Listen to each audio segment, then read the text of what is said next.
male, white, 3 feet 0 inches, 45 pounds, with sandy hair, brown eyes, and a birthmark on the left knee. Child was last seen near 3900 Mishaka Road, Two Rivers, Wisconsin, and is missing from Two Rivers.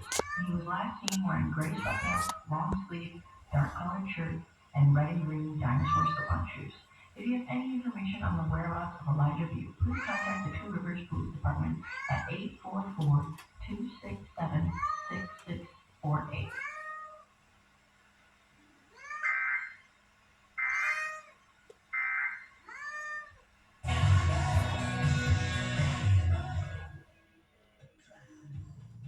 Oh, so that is pretty scary.